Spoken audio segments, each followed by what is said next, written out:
नमस्कार, मैं हूं आपके साथ मयंक मिश्रा। आज 11 तारीख है और देखिए एक ऐसी खबर आई है जो बेहद हैरान करने वाली है और जिसके बाद ये सवाल उठ रहा है कि क्या ईरान की जंग अब लीबिया पहुंच चुकी है और क्या ईरान में जिस तरह के हमले हुए या ईरान जंग के दौरान हमने जिस तरह के हमले देखे हैं, ऑयल रिफाइनरीज पर जिस तरह के ड्रोन अटैक्स देखे हैं, बिल्कुल उसी तरह के ड्रोन अटैक्स अब लीबिया में हुए हैं और ऑयल रिफाइनरीज के ऊपर हुए हैं। इसका बड़ा कनेक्शन है ईरान वॉर का लीबिया के, ऐसा मुझे लगता है ईरान वॉर के का सीधा कनेक्शन है इस लीबिया पर हुए हमलों पर। देखिए पहले खबर क्या है उसको बताएंगे, फिर उसके बाद इस पर चर्चा करते हैं। लीबिया के पश्चिमी शहर जाविया में स्थित देश की सबसे बड़ी तेल रिफाइनरी पर ड्रोन हमले हुए हैं जिससे पेट्रोल टैंक में भीषण आग लग गई है। देखिए पिछले 2 दिनों में तेल सुविधाओं पर 3 बार ड्रोन हमले हो चुके हैं। लीबिया की नेशनल ऑयल कॉरपोरेशन ने चेतावनी दी है कि यदि हमले नहीं रुके तो उन्हें कामकाज पूरी तरह से बंद करना पड़ेगा। जो खबरें हैं, जो छपी हैं खबरें, उनके मुताबिक huge flames and thick black smoke billowing over the facility, the largest operating refinery in Libya with a refining capacity of 1,20,000 barrel per day. जिस जगह ये हमले हुए हैं जाविया में ऑयल रिफाइनरी के ऊपर जो हमला हुआ है जिसे ब्रीगा ऑयल कंपनी मैनेज करती है, इसमें देखिए पिछले 48 घंटे के अंदर 3 ड्रोन अटैक हुए। उसमें से एक ड्रोन जो है इस ऑयल रिफाइनरी के उस टैंक के ऊपर गिरा जाके जहां पर ऑयल स्टोरेज था और उसके बाद वहां पर भयंकर आग लग गई। फायर फाइटर्स जो है लगातार उसे बुझाने में लगे हुए हैं लेकिन अब तक उस पर काबू नहीं पाया गया है और ये बड़ा भयंकर हमला था और बड़ी डेडली स्ट्राइक थी, यानी एकदम सटीक हमला हुआ और उसके बाद ये आग लग गई। अब ये जो जिस जगह ये हमला हुआ it is located about 40 kilometre west of the capital Tripoli. Tripoli जो राजधानी है इससे करीब 40 किलोमीटर वेस्ट पश्चिमी साइड में ये ऑयल रिफाइनरी है।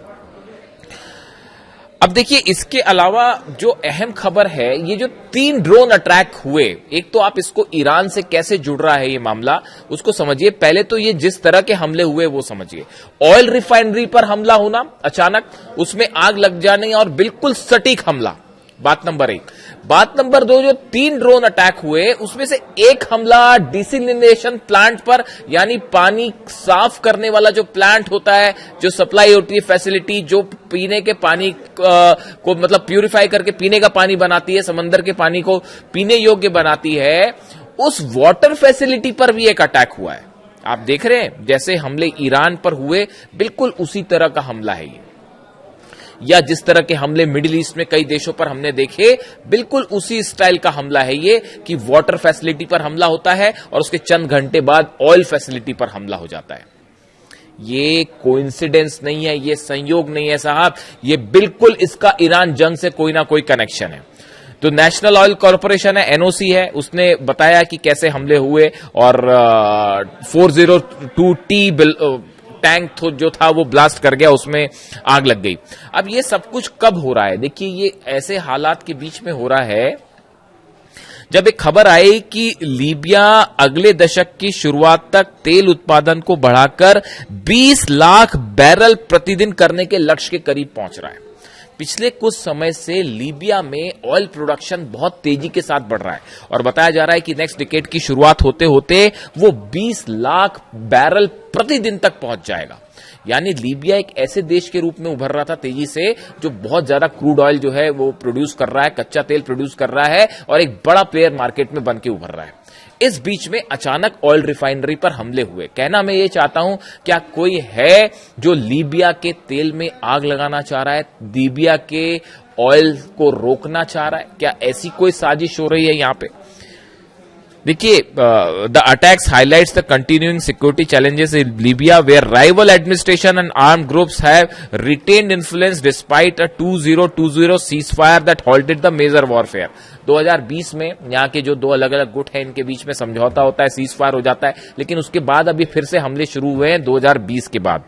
The country split in 2014 after a NATO-backed uprising that toppled long-time leader Muammar Gaddafi. देखिए आप in 2011 2011 में जिस तरह से गद्दाफी को सत्ता से हटाया गया और नेटो अलाइंड फोर्सेस थी और उनके समर्थक थे, उन्होंने गद्दाफी को सत्ता से हटा दिया।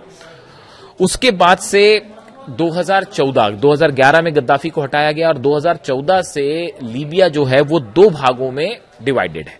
एक तरफ राष्ट्रीय एकता सरकार है जिसे गवर्नमेंट ऑफ नेशनल यूनिटी कहते हैं, जिसके प्रधानमंत्री अब्दुल हमीद दबीबे हैं और नेतृत्व वाली ये सरकार है और ये देश के पश्चिमी हिस्से और राजधानी त्रिपोली पर इसका नियंत्रण है।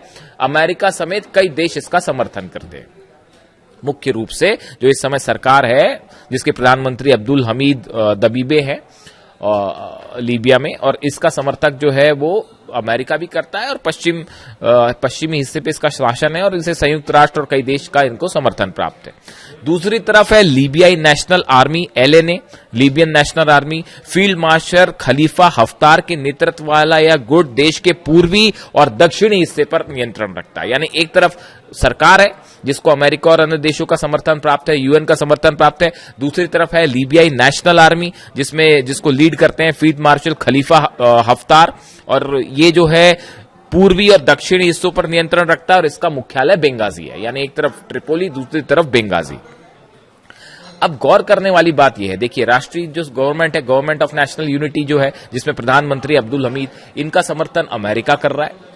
और जो दूसरा गुट है खलीफा हफ्तार का समर्थन जो है, इसका समर्थन रूस करता है। रूस ट्रिपोली स्थित अंतर्राष्ट्रीय स्तर पर मान्यता प्राप्त सरकार के खिलाफ है और पूर्वी लीबिया के ताकतवर नेता खलीफा हफ्तार को कूटनीतिक, आर्थिक और सैन्य सहायता प्रदान करता है। यानी देखिए यहां पर भी वो दो भाग हैं, एक तरफ अमेरिका है और एक तरफ जो लीबिया नेशनल आर्मी है उसके साथ रूस है। अब देखिए कनेक्शंस देखिए आप, जिस तरह से रूस की ऑयल फैसिलिटीज पर हमले हो रहे हैं, करीब 100 हमले ऐसे हुए हैं पिछले एक महीने के अंदर जो रशिया की ऑयल फैसिलिटी पे हुए हैं। बदले में यूक्रेन के ऊपर भी स्ट्राइक्स की गई हैं बड़ी रूस की तरफ से। आप देखिए मिडिल ईस्ट में एक ऑयल का बड़ा खेल शुरू है। अमेरिका जंग में ईरान को नहीं हरा पाया, ये बात अब जग जाहिर है, सबको पता है। अब ऐसी स्थिति में ट्रंप ने एक नई रणनीति अपनाई है, वो है इकोनॉमिक ब्लॉकेड की। यानी जो जहाज अमेरिका के खड़े हैं वो ईरान की मिसाइल की जद से बाहर खड़े हैं समंदर में कि कहीं अबू मेदी से हमला ना हो जाए, या जो मिसाइल्स चाइना ने दी हैं डिस्ट्रॉयर्स को तबाह करने के लिए, एंटीशिप मिसाइल्स, उसकी रेंज के बाहर अमेरिका की फोर्सेस खड़ी हैं। लेकिन वो ईरान के जहाजों को हॉर्मुज में अंदर आने जाने नहीं दे रही, और वैसे ईरान ने भी हॉर्मुज को बंद कर रखा है कि वहां से कोई जहाज बाहर ना जा सके। यानी हॉर्मुज पूरी तरह से बंद है। अब ये जो अमेरिका की रणनीति है ईरान के एक्सपोर्ट को रोकने की, ये मुख्यतः ऑयल को रोकने की है। अमेरिका एक तरफ रूस के ऑयल पर पूरी तरह से कंट्रोल करना चाह रहा है, ऑयल रिफाइनरीज पे आग लग गई है, ऑयल जितने स्टेशन हैं उनको जलाने की कोशिश है। वो यूक्रेन हमले कर रहा है लेकिन हथियार नेटो प्रोवाइड कर रहा है, अमेरिका यूरोप हथियार प्रोवाइड कर रहे हैं रूस के ऑयल ठिकाने जलाने के लिए। और ऐसे में अब सिचुएशन ये है कि दूसरी तरफ देखिए सैंक्शंस भी लग रहे हैं। वो जो अभी बिल आपने देखा ही है जो अमेरिका में सीनेट में पास हो गया और हाउस ऑफ रिप्रेजेंटेटिव में 31 तारीख को उस पर चर्चा होनी है कि जो देश रूस से तेल खरीदेंगे उनके ऊपर 100% टैरिफ लगेगा। यानी रूस का ऑयल चोक करने की कोशिश है। वैसी जैसे वेनेजुएला के ऑयल पर कब्जा कर लिया, तो वेनेजुएला की सप्लाई चीन को रुक गई, रूस को रुक गई, ईरान को या दूसरी जगह जहां पर जो व्यापार होता था वेनेजुएला का वो रुक गया। अब रूस का ऑयल रोकने की कोशिश है और इसलिए रूस के ठिकानों पर हमले हैं। इसी तरह ईरान की इकोनॉमी को रोकने के लिए, ऑयल रोकने के लिए, पेट्रोलियम प्रोडक्ट रोकने के लिए अरब सागर के आसपास जो है वो ब्लॉकेट करके खड़ी है अमेरिकी सेना, ताकि चीन को सप्लाई रुक जाए, बाकी देशों को सप्लाई रुक जाए। क्या इसका नतीजा है, इस ऑयल वॉर का नतीजा है कि अब लीबिया भी इसका शिकार है और अब ये ईरान वाली जंग, रूस वाली जंग लीबिया में भी लड़ी जाएगी। गद्दाफी हमेशा से अमेरिका के खिलाफ रहे, ये सब जानते ही हैं, और वहां पर एक बड़ा गुट है लोगों का जो अब भी ये मानता है, अमेरिका की नीतियों से संतुष्ट नहीं है। ऐसे में देखिए दो हिस्से हैं। अब इसमें देखिए गौर करने वाली बात यह है कि जो राष्ट्रीय एकता सरकार है, मतलब प्रधानमंत्री अब्दुल हमीद है, और दूसरा लीबियाई नेशनल आर्मी है जिसको खलीफा हफ्तार जो है वो लीड कर रहे हैं। अमेरिका ये कोशिश कर रहा था कि इन दोनों गुटों के बीच में किसी तरह से समझौता करवा दिया जाए और लीबिया के ऑयल का प्रोडक्शन तेजी से बढ़ाया जाए और इसका व्यापार करके मुनाफा कमाया जाए। ये अमेरिका की प्लानिंग है लीबिया में। ये जो खबरें हैं कि अगले डिकेड में जो है लीबिया, वो 20 लाख बैरल प्रतिदिन ऑयल का प्रोडक्शन करेगा। ये बहुत बड़ा अमाउंट होता है और ये बड़ा एक इकोनॉमिक पावर बन के उभर सकता है लीबिया ऑयल के एक्सपोर्ट के मामले में। इसीलिए अमेरिका अपने जनरल्स को भेजकर, अपने डेलीगेशन को भेजकर इस कोशिश में लगा है कि इनकी लड़ाई किसी तरह से रोक दी जाए। अगर दोनों गुटों की, नेशनल गवर्नमेंट वहां की और लीबिया नेशनल आर्मी, इन दोनों के बीच में किसी तरह का एक प्रकार से सीज फायर समझौता करवा दिया जाए, ताकि लीबिया की में ऑयल का काम में अमेरिकन कंपनीज जुट के जो है यहां पर अच्छा खासा मुनाफा कमा सके। ये कोशिश है, ऐसा तमाम एक्सपर्ट बताते हैं लीबिया को लेकर अमेरिका। लेकिन इसी बीच ये जो स्ट्राइक हो गई है, इसने क्या अमेरिका के मंसूबों में पानी फेर दिया है? क्या अमेरिका जो ऑयल फायदा यहां कमाना चाह रहा था, उसको हिट करके अमेरिका को सीधी चुनौती दी गई है? अब ये स्ट्राइक किसकी तरफ से हुई है? क्या ये स्ट्राइक लीबियाई नेशनल आर्मी ने की है, जिसको रूस समर्थन करता है?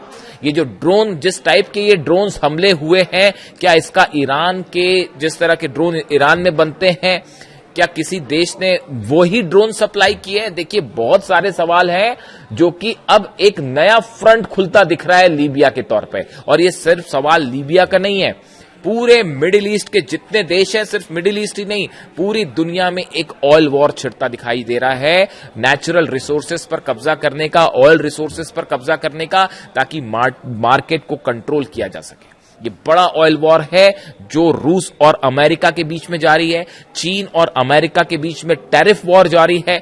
ईरान और अमेरिका के बीच में इकोनॉमिक वॉर जारी है कि कैसे ब्लॉकेट किया जाए। अरब देश जो हैं, उनके साथ उनके ऑयल जितने रिसोर्सेज हैं, जहाज हैं, वो जल रहे हैं लगातार। और ऐसे में अब लीबिया की भी एंट्री हो गई है। इस खबर पे बारीकी से नजर बनी हुई है, जरा चीजें निकल के आए। वो जो ड्रोन स्ट्राइक हुई, वो कहां के ड्रोन थे, किस तरह के ड्रोन थे, कहां से फायर किए, ये सब चीजें सामने आ जाती हैं साहब।